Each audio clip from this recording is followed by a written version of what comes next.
And, um, yeah, so I had a little bit of a break to recover after the third game, but it wasn't enough, and I was still exhausted and barely felt the ability to calculate properly. But okay, so I had to play, right? I signed up for this tournament. I paid for it. I needed to get all the games in. So my opponent was a kid that I'm sure was at least half or less than half my age.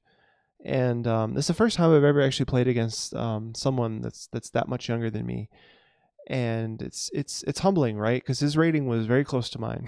We were both 1,700 players, and yeah. So anyway, it's an interesting experience, I got to say. If you're not old enough to have done that yet, just wait, it'll happen. So we play this Caro-Kann, and we go into the classical variation. And he plays a move here that I wasn't actually familiar with. I'm not booked up at all on bishop c4. He plays bishop c4 here. And it is a relatively popular move. It does okay. It doesn't score very well for white, but it's playable. And yeah, so I go into this line, and then he plays a move that's completely out of book. So there's almost no games from here. But all right. Yeah, so we just developed normally, except he puts queen on f3, which is a little bit strange. I think that's the reason why he played c3, actually, was so that his pawn wasn't, so that his queen could leave his pawn here, I guess. But all right, so he trades off. So we castle, and then I play e5. I guess it was I was thinking, if he takes, I get my knight here, and I win his light square bishop.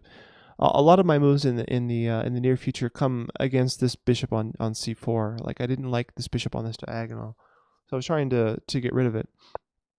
So here I was hoping that he would trade, and then I take here, and then take his light square bishop. But okay, he doesn't take, and he actually just leaves the tension there. This is a really mature idea, right? Like, I had been making this mistake multiple times by relieving the tension in the past games, right? And I realized this before playing the fourth move, so I didn't actually take here thinking that that would have been a mistake.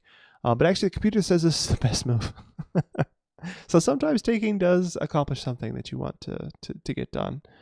And here, I guess it's nice because, you can like play bishop c5 and untangle your pieces, and then get developed a little bit better. But okay, so I played a5 actually because I wanted to get rid of this bishop on this diagonal. I had the idea of playing a5 and then b5, a4 to push the bishop back this way. And so I played a5 first, then he just plays a4. And this stops b5. So I play queen c7.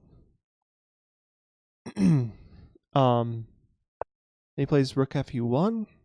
I play my rook on the d file, and he plays this odd move queen e2, and I didn't understand why he played this at the time, but I guess what he's seeing is that this pawn is pinned, right? So this pawn is loose, so he wants to bring the queen c2 to attack this loose pawn. So I develop my other rook, and queen c2 attacking the pawn. And here, I only saw a couple of different ways of defending. The computer sees a better way than either of the two that I was considering. I was trying to decide between knight d5 and king f8. And after knight d5, it's pretty much fine. King f8, the computer says is equal, but only if I follow it up correctly.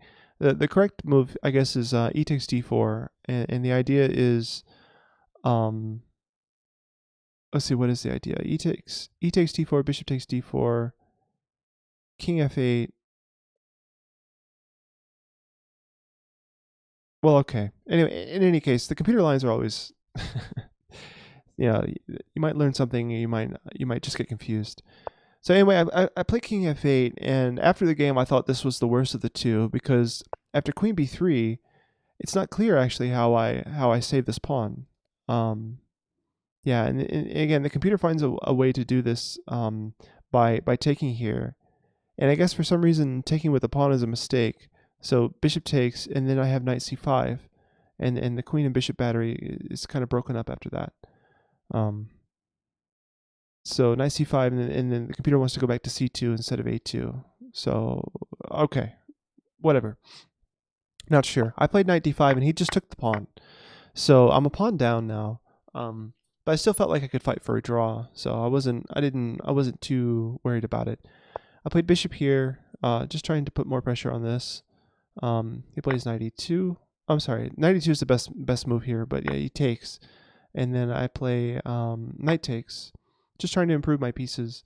And then he trades queens here, which is interesting because now I have a threat.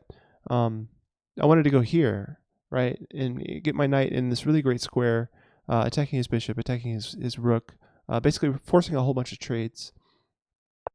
So he like put his hand over his knight multiple times, and then like he was hesitating, like wasn't sure whether he wanted to move it. And I kept like, please move your knight, because then I was thinking this just equalized, and I was fine the whole time. So he moved his knight to e4, and I felt like the pressure was off. Like suddenly I had knight here, all the pieces were coming off, and I was fine.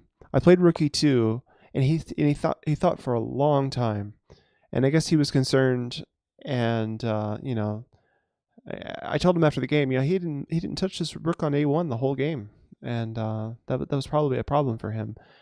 But yeah, there's the computer actually agrees. He offered to draw here, and I accepted, happy to end the tournament with a peaceful result, especially after having lost the pawn. There's very little that white can do here. He's going to be tied down to defending these pawns, and my rook is getting behind any potential pass pawn, and yeah, his king's going to be tied down to f2. So it's rough. It's rough for white here. So anyway, he offered to draw, and I think we had only used. Let me check actually the times. I think we only used like 10 minutes each on our clock or something. So we both got out of there pretty early. Actually, no, it actually wasn't that fast. Yeah, we both used probably 20 minutes on our clock, but still short compared to some of my other games in this tournament, especially the second round, which lasted at least an hour and a half. But okay, yeah, I don't feel bad at all not losing, but drawing against. He looked like 12 or 13 years old. But yeah, really interesting experience, and I was happy to conclude the tournament with an even score after having faced such a difficult opposition. Like 3 out of 4 of my opponents were rated higher than me, so to score an even score of 2 out of 4 felt really nice. So just to recap, I won the first game. All 4 games are up on YouTube by now. But yeah, I won the first game, drew the second game, lost the third, and drew the fourth. So that's it's an even score with only 1 loss. So yeah, I definitely feel like I learned a lot from this tournament. I've gone through and analyzed my mistakes pretty thoroughly, and yeah, really interesting. Looking forward to playing again next month. I'll probably play a quad next month. And my next big tournament is going to be like an all weekend thing where I'll have games on Friday, Saturday, and Sunday, and that's probably going to be in August. I'll play in the Cleveland Open, so that should be fun. But from there, but between now and then, I'm just going to be playing quads.